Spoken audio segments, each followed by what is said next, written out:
We're there for the game. We watch the game as it goes on, and if there's any problem, Ray Ramirez, who's the trainer, he calls me. I go down to the clubhouse, we see the player in the training room, and do whatever's necessary. Whether we're on the road during the season or if we're in spring training, the lines of communication are open. We can always reach them. This was sort of a gradual injury. He started experiencing pain in the front of the shoulder. When he started complaining of it, we saw him in the training room and then got him in for an MRI and now deserved it. This injury is a very specific injury. The only time we've seen it occur without major extrinsic trauma, in other words, trauma applied to the athlete's body like a football tackle or falling off a motorcycle, is in baseball in the dominant arm of pitchers. And what he did was tear the ligaments in the front of his shoulder, literally just tear them in half. So everything's going pretty much according to plan here. It's exactly what we anticipated. No more severe, no less severe. We're trying to do a minimal exposure here.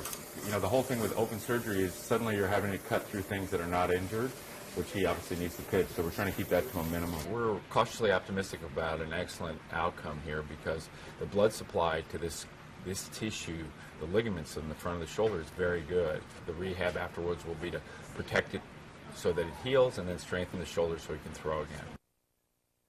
Johan is, not a normal human. So anyone else wouldn't look like this at this stage. He looks unbelievable. I mean, he's got unbelievably fluid motion, unbelievably good strength. I know the difference between soreness and pain, so I'm able to tell when something is not right.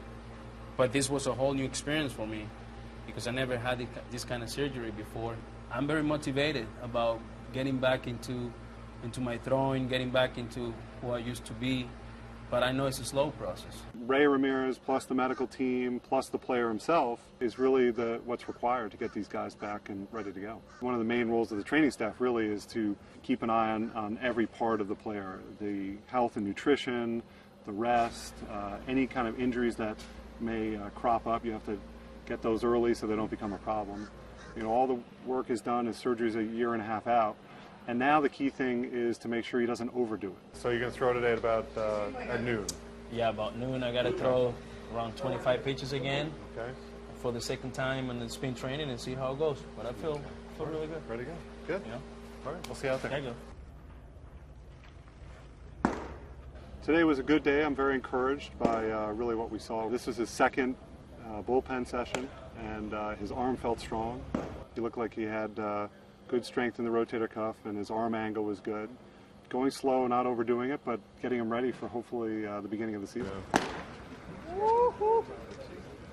You have to be patient. You have to let everything heal, and everything will come back. I'm very positive, and I'm feeling really good. Good. Thanks to you guys. All right. Good. Amigo, okay. Let me tell you something. Don't hurt yourself. See you. It's very encouraging. I mean, anytime you operate on someone or assist in the operation on someone, if you can get them back to doing their sport, that's obviously very gratifying. And that's true at every level, not just professional athletes, but college, high school, and recreational athletes as well. Good luck, Santana.